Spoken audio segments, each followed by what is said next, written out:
mentioned that the baby we could see him. This is a market, and when you start to plug in here, this is actually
They could tell how they were sitting in the water.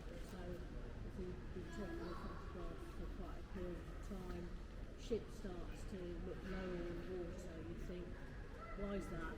It's probably now from the field. There's also some of the discoveries, it's like the V-bomb site a bit further down. I mean, really difficult to identify. But once you then know what you're looking for, and again with the 3D photograph, because you'll see these very strange things sort of sticking out as the photograph. So you understand what's that. Or these sort of tubular things sitting on the back of a truck. Okay, what's that?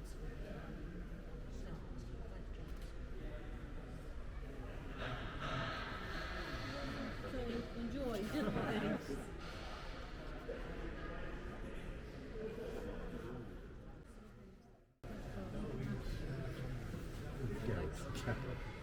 The smell.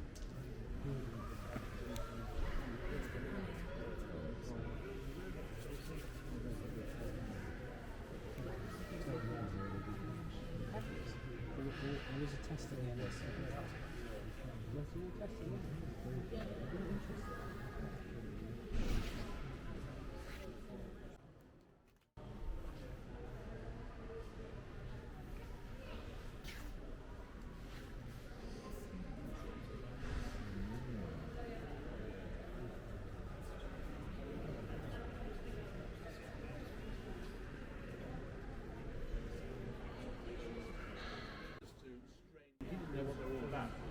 strange constructions going on. So he'd alerted us, and of course that's where photo reconnaissance. Oh, hang on a minute, maybe we'll go and have a look at that. Yeah, see what's happening there. Something there, let's see if we can figure it out.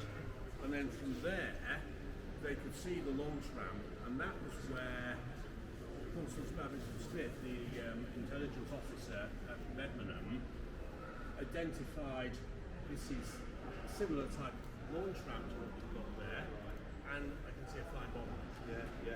That's how we figured out what those were for. Well, I was going to.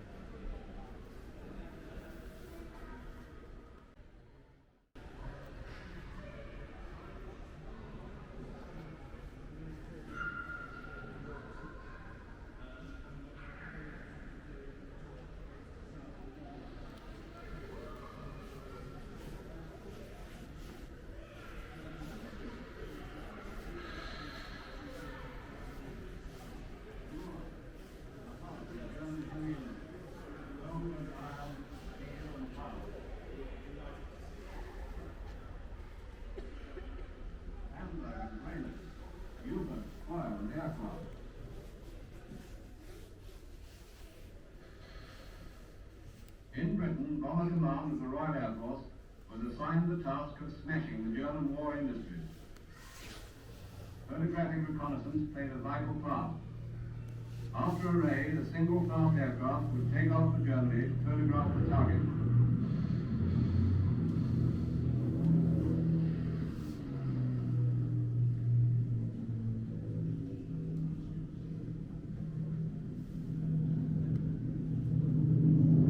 The material brought back was passed immediately to the photographic section.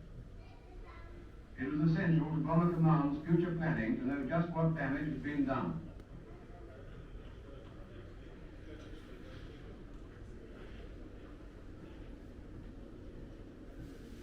The developed pictures went to the photographic interpreters. And photographs of the target taken before the raid were examined. Then compared with the new material. Roofs off, whole blocks of buildings gone. The crews of the aircraft had made this raid a complete success, but their success had in its turn depended on a vast ground organization. At the headquarters of Bomber Command, the raids on Germany were planned.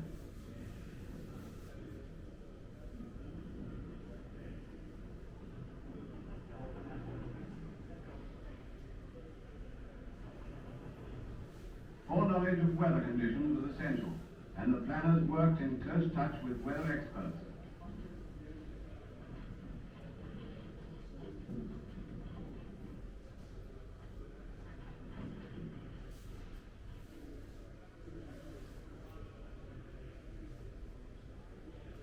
Conditions being favorable, orders for the raid went out, and detailed preparations started on the bomber airfield. Rations and medical supplies packed for the rubber boats. The rubber boats carefully vetted and folded.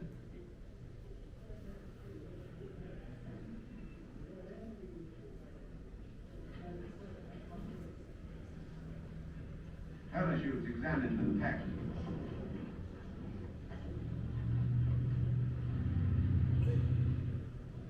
Ammunition for the guns.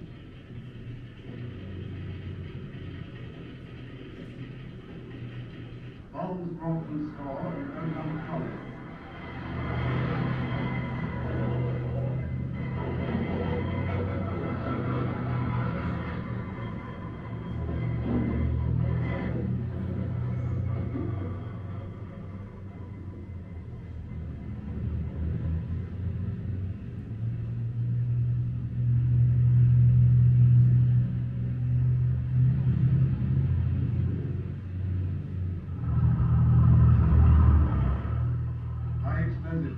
Delayed action, incendiaries.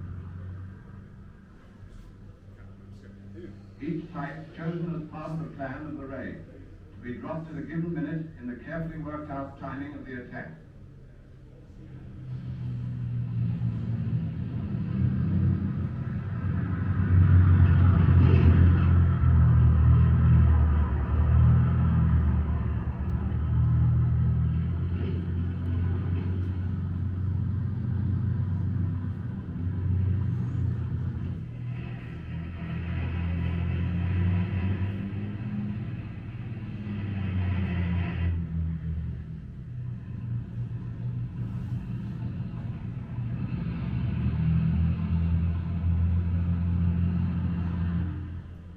As the bombs came up to the airfield and were loaded, fitters and mechanics worked on the aircraft. Flying control officers planned details of the night's takeoff and return. The intelligence section studied the route the bombers would take and assembled information on enemy defenses. The catering staff organized special meals for the crews. Before the raid, everybody on a bomber airfield had his own particular job to get on with. Petrol to be loaded.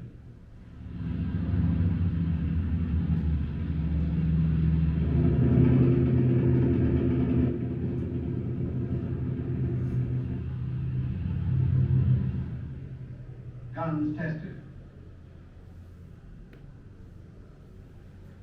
Sometimes a cine camera went with them.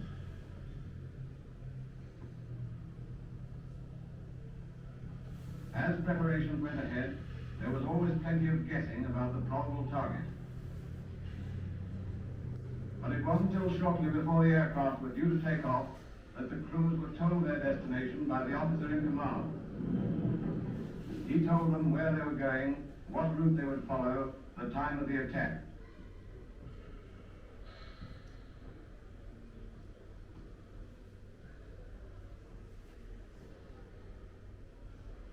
He pointed out objectives on a large-scale map of the target. This night, the target was Mannheim.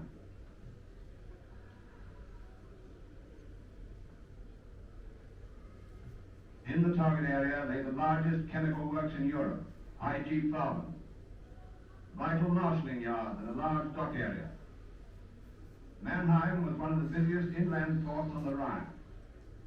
Engineering plants and factories making diesel engines.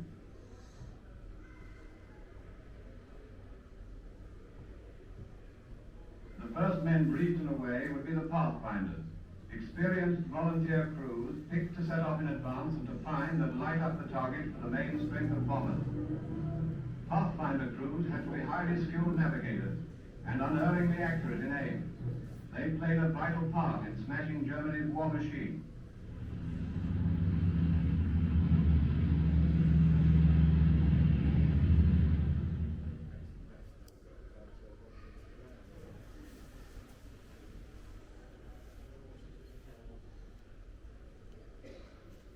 Just gather around a little bit closer, if you would, please. So, as Graham said, my name's George. I'm a volunteer here. I'd like to tell you about one of the best British photo reconnaissance pilots of World War II. Adrian Warburton was a legend in his own lifetime. He was a pilot who flew nearly 400 photo reconnaissance operations during World War II. He was decorated for bravery 6 times, 5 times by the British, once by the Americans. And to put that in context, Guy Gibson, who led the Dams raid, was decorated 5 times, so 6 was a lot. He took photographs that contributed to some major Allied victories of World War II, including the raid on the Italian fleet at Taranto, campaign in North Africa, and the invasion of Sicily. And the most senior RAF officer in the Middle East, Arthur Tedder, once described him as the most valuable pilot in the RAF. He was born in 1918 in Middlesbrough in northeast England. But his association with Malta, where he later became famous, began at a very early age, because his father, who was a naval officer, arranged for him to be christened on board a submarine in Malta Harbour, which was a pretty unique event. He wasn't interested in going into the Navy, he preferred to fly. So in 1938 he joined the RAF. He trained as a pilot. He'd only just passed the course. Turned out he was better at navigating aircraft than he was at flying them. So it was as a navigator that in September 1940 he was sent to Malta again. Italy had joined the war in June 1940. The Royal Navy urgently required intelligence on the movements of the Italian battle fleet. So the RAF formed number 431 flight under the command of Flight Lieutenant Titch Whiteley and sent them out to Malta. Malta provided a very useful base from which aircraft could cover most of Italy, all of Sicily and a good part of North Africa. The flight was equipped with Martin Maryland aircraft, which was a twin-engine light bomber. They were a bit bigger than the twin-engine Lockheed Electra over there, but although they'd been designed as a bomber, they were ideal for photo reconnaissance work. So they were fast, they could do close to 300 miles an hour, which was very fast for a bomber at the time, and they could fly very high, they could get up to almost 30,000 feet. And those were the 2 attributes that you most needed for a photo reconnaissance aircraft.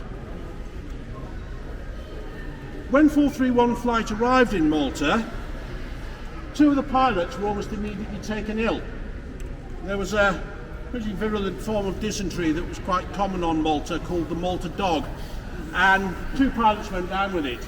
So Adrian Warburton and one of the other navigators, a man called Paddy Devine, were dragged into service as pilots. And Adrian actually had great difficulty taking off and landing the aircraft. But he was great at everything in between. So 2 sergeants, a man called Frank Bastard as navigator, and that really was his name by the way, that's not me swearing, and Paddy Moran as wireless operator air gunner, they volunteered to put up with his takeoffs and landings and continue flying with him. And over the next couple of months, his main job was taking photographs of the Italian port, Taranto. In the course of a number of missions, he and Paddy Moren between them actually shot down 2 Italian seaplanes and the Macchi C-200 fighter, and that was about the best fighter in the Italian Air Force at the time. But they also took a lot of very, very valuable photographs that kept the Navy updated on the movements of the Italian fleet. The 10th of November 1940 was the day before the Fleet Air Arm was going to carry out their raid. And although Warby, as he was known, didn't know that, he did know it was vital to keep the flow of intelligence coming. But when he got to Taranto on that day, the weather was terrible. So bad, his navigator actually said even the birds were walking. So he couldn't take photographs. So instead of taking photographs, he's in a very low-level pass, trying to spot the ships visually. First time, he's caught the Italian defences completely by surprise, so there's not much anti-aircraft fire. But some of his men weren't quite sure just how many battleships they'd seen. So he decided to make a second pass to be sure, because this time the Italian defences were alerted. When he got back to base in Malta, they found a ship's wireless antenna wrapped around the tail wheel of his aircraft. So we know for a fact he'd flown so low he actually passed between the masts of a warship. The following night, the 11th and 12th of November 1940, the Fleet Air Arm carried out their raid on Taranto. And the following day, the 12th, in daylight and again against fully alerted Italian defences, Warby and his crew were sent back to take photographs to see how everything had gone. And his photographs showed 3 battleships had been sunk at their moorings, and there was quite a lot of other damage. And that was a decisive result in terms of the naval war in the Mediterranean. So really, really important contribution that not just Warby, but the whole of 431 flight made to the naval war in the Mediterranean. Now, Malta was under siege in 1941-42. It was the most bombed place in the world. There were over 3,000 bombing raids on Malta over those 2 years. So it's very important for the morale of people that they knew about what successes there were, and the exploits of a lot of the pilots flying from Malta were an important factor in keeping up morale, both the civilian population and, of course, the military personnel. Warby was one of those pilots who became a legend because he had a reputation for being totally fearless and for always coming back with photographs of the targets he'd been sent to photograph. But he was a maverick. He was a man who liked to do things his own way. He wasn't too concerned with the niceties of RAF uniform or saluting, but he had commanding officers who were more interested in results than they were in protocol. First of all, his squadron commander, Titch Whiteley, and the most senior officer on Malta, Air Vice Marshal Hugh Lloyd. And they both basically let Warby get on with doing things his own way. Photo reconnaissance pilots weren't supposed to get into combat with enemy aircraft. Now, I've already told you he shot down 3 aircraft while photographing Taranto, but he also shot down at least 8 others, hence the description of him as an ace. And he got reprimands for that. Neither Titch Whiteley nor Hugh Lloyd approved, but they were still more interested in results, so they might give him a gentle slap on the wrist, but no more than that. And he was awarded 2 Distinguished Flying Crosses, one in March 41, one in September 41. The DFC is one of the higher decorations available to members of the Royal Air Force. He was also very concerned about his fellow airmen. And a good example of that is in October of 1942. A flight of Beaufighters was sent to attack an Italian convoy approaching Tripoli. And Warby was sent along flying a photo reconnaissance Spitfire to observe the results, get photographs of the results. The raid went very badly wrong. They failed to sink any ships, and 2 of the Beaufighters were shot down. One of them crashed into the sea a little way from the convoy, and Warby saw that the crew had got out of the aircraft, got into their dinghy, but he knew they had no chance of being rescued unless it was by the Italians. So he flew close to one of the Italian destroyers, kept unfortunately firing at him, didn't realise what he was trying to do at first, circled it, flew over to where the aircrew were in their dinghy, trying to get the Italians to realise they needed to come and rescue these guys. Kept doing that for about 20 minutes before the Italians finally got the message and followed him.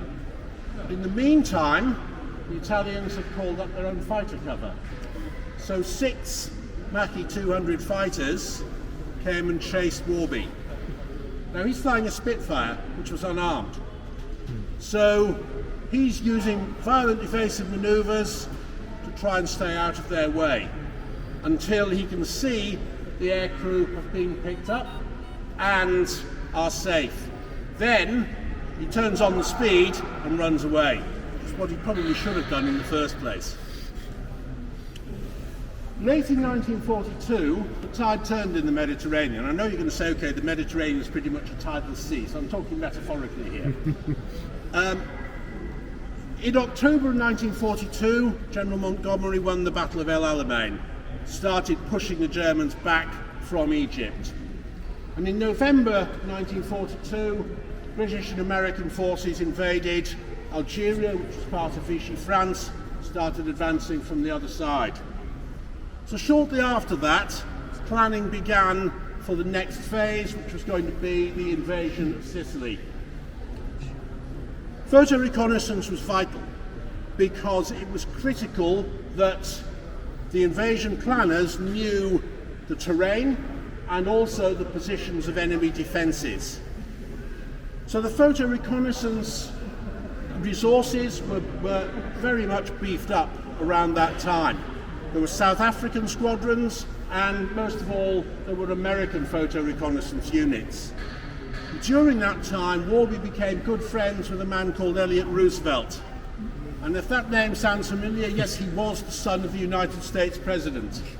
And he was the man in command of the American photo reconnaissance units in the Mediterranean theatre. Well, I'll come back to Elliott Roosevelt in a minute. I mention that because it's actually quite important. In preparing for the invasion of Sicily, one of the first steps was to take the island of Pantelleria. It's a small island. It's actually been in the news quite often recently with migrant crossings of the Mediterranean. But in World War II, it's heavily fortified by the Italians, and it had to be put out of action before the invasion of Sicily could go ahead. In late May and early June, Warby took photographs of the entire coastline of the Isle of Pantelleria from a height of about 200 feet. On the relatively rare occasions when anti-aircraft fire was actually shooting down at an aircraft instead of up. And for that, he was awarded the American Distinguished Flying Cross, and it's also mentioned in one of the Distinguished Service Order citations that he received. So a major accomplishment. Now, that's unfortunately after that, Warby's luck starts to run out. In September of 1943, he was appointed to command number 336 Wing, which comprised all of the photo reconnaissance, British and Commonwealth photo reconnaissance squadrons in the Mediterranean theatre. But then in November of that year, he suffered serious injuries, not in a plane crash, but in a car crash. And when he came out from hospital, he was repatriated back to the UK. And he was posted as liaison officer to the American 7th Photo Reconnaissance Wing based at Mount Farm in Oxfordshire as a liaison officer. Warby missed flying. And this is where Elliott Roosevelt comes back into the story, because by this time he was commanding all the United States photo reconnaissance assets based out of Britain. So he personally authorized his friend Adrian Warburton to fly a mission in an American aircraft. And on the 12th of April 1944, Adrian Warburton took off from Mount Farm flying P-38 F-5B Lightning. He never came back. Like most photo reconnaissance pilots, he was flying a solo mission. There were no witnesses. So Adrian Warburton's fate remained unknown for nearly 60 years. Until, in 2002, the remains of a P-38 Lightning were excavated near a place called Egling in southern Germany. It turned out to be a photo reconnaissance version. The German records showed it had been shot down on the 12th of April 1944. Investigation of the wreckage showed that it was indeed the aircraft that Warby had been flying, and his remains were still in the cockpit. And so, on the 13th of May 2003, Wing Commander Adrian Warburton, DSO and bar, DFC in 2 bars, DFC United States, was buried with full military honours in the Commonwealth War Cemetery at Dernbach, Bavaria. Thank you all very much for your attention. Be happy to answer any questions. Thank you.